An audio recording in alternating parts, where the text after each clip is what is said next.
So Pascal's wager is this argument to believe in God that you might as well. That's essentially what it is in 5 seconds. You might as well believe in God because it can only help you. It doesn't hurt you. How does that become the case? Well, when you die, you go to the afterlife if God is real. And if God is real and you believe in him, hooray, you get to go to the afterlife, you get to go to heaven. If God is real and you didn't believe in him, well, according to many doctrines of Christianity, according to your particular flavor, you go to hell forever. Now, if God isn't real and you believed in him, so what? If God isn't real and you didn't believe in him, so what? Okay, I can agree with that latter part. If God's not real and you don't believe in him, so what? If he's not real and you do believe in him, so what? When you die, sure.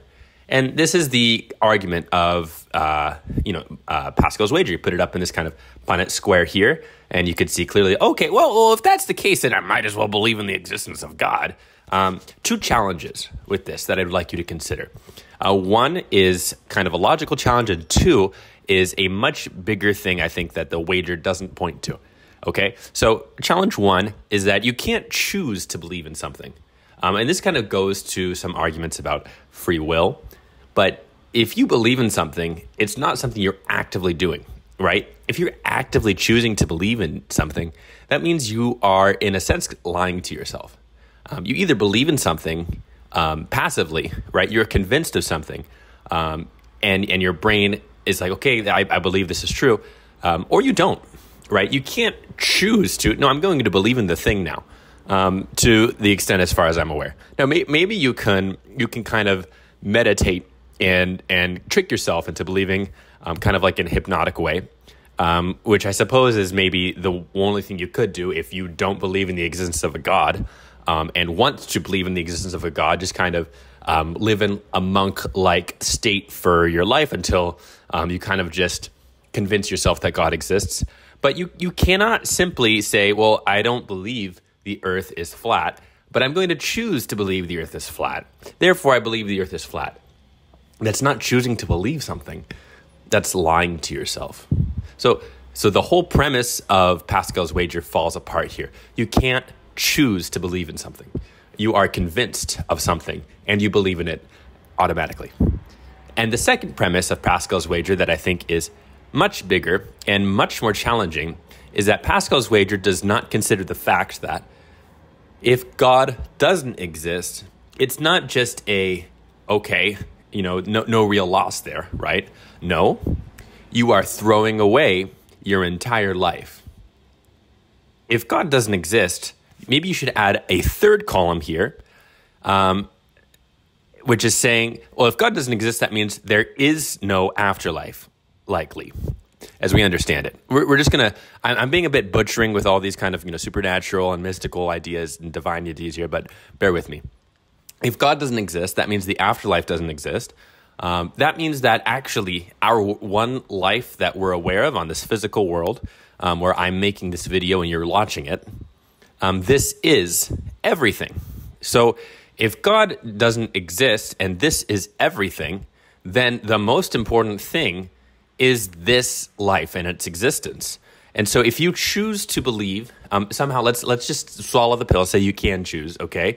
You choose to believe in the existence of a God, despite them not existing, you're throwing away every second of your life that is dedicated to practicing a belief in this God, practicing a prayer to this God, practicing a devotion to this God, spending some time in a place of religion or devotion to this God, okay? Anything that exists specifically for this God you're believing in is, in a sense, time that you are spending on something that's not real, right? And it's not just that the practices of going to church and praying are time spent on a non-real religion. You also likely develop your philosophical frameworks, your ethical frameworks, right? How you ought live in your life from this religion. It's kind of unavoidable, especially with Christianity, because it states not just that there is a God and this God exists, it states that this is how you ought live your life, right? And that's huge. And that trickles down to so many things like the rights of women or the rights of gay people or queer people, LGBT people. It's June after all, right? The rights of minorities, all of these other things, how we ought live is tied directly with religion, right? So you are also directly or indirectly, as you can put it, affecting how you view the world around you, scientifically, ethically, morally, philosophically. So if you can imagine that, well, actually, there is no God, or it's likely, even if there was a God, it doesn't have any bearing on our lives. Maybe something created the universe, but it doesn't really matter or do anything. You accept that it's not some truth upon itself of how you ought act morally in the world. That would change how you live your life, right? And so the one life you have, you are now, if you choose to believe in a non-real God, throwing, again, all that time spent to church, to prayer, to devotion on a lie. And maybe it makes you feel better, right? Obviously, we do have some sort of lies we tell ourselves that make us feel better. So maybe you like that sort of devotion. Maybe you like that sort of meditation. Okay, I guess that's a fair argument you could make. I would just rebut and say, well, you could still meditate, right? You could still pray. You could still go to places of devotion, but you don't have to swallow the pill that they're real when you know they're a lie, right? You can still meditate and not think that the thing is real. And if you want to think it's real or not, I guess that doesn't really matter then at that point, okay? But it's not the difference between eternal suffering or eternal paradise. It's just how you spend your life, right? And so, and then the second issue then is, like I just mentioned, every single political point, every single psychological point, ethical and moral point will stem from this religion, because it's going to be your whole worldview if you believe there is a God that exists and you think about it, right? Because if you think there's a God that exists and it is your entire destination of how you live your life and act upon it, then it's going to be the most important thing if you sit and think about it, really, right? So why would you want to base then all of your ethics and morals in this one life on a lie? You wouldn't want to, right? So to take it back to the original wager, it's a very poor wager. You're going to lose this bet because it's not reflecting upon all of the variables that come up with accepting the existence of a God, okay? If you are just sort of swallowing this kind of pill, like, no, I believe in the existence of God, okay, hit the checkbox. Now if I die and God did exist, phew, I made it. You're not really believing in God. You're just kind of lying to yourself, right? If you do believe in God then, but imagine that there is no God, right? You are wasting your life on a lie. It's as simple as that. And that's the part that Pascal's wager forgets. It's not telling you that. It's not just believe in God, afterlife. There is this life.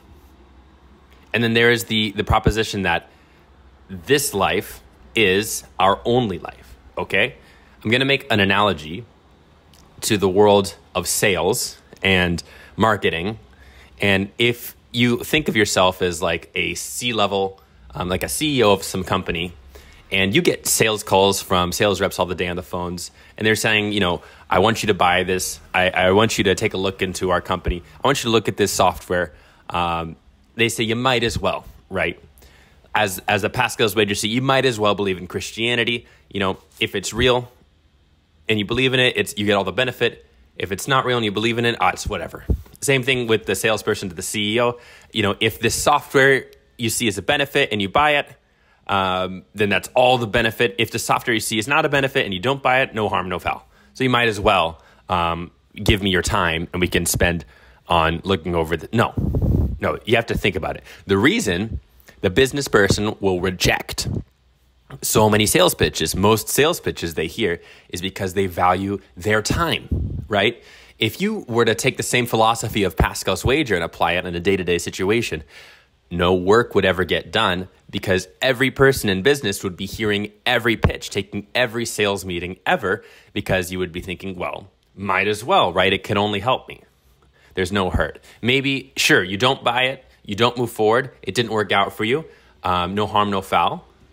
There is a harm, there is a foul, it was your time, it was lost, Same with Pascal's wager, right? You might as well believe in God. You might as well put your life into it. No, there is a harm. There is a foul. It's your life. It's your life. So don't let the fear of hell, as pushed through Pascal's wager, be the deciding factor for whether or not you think a God exists.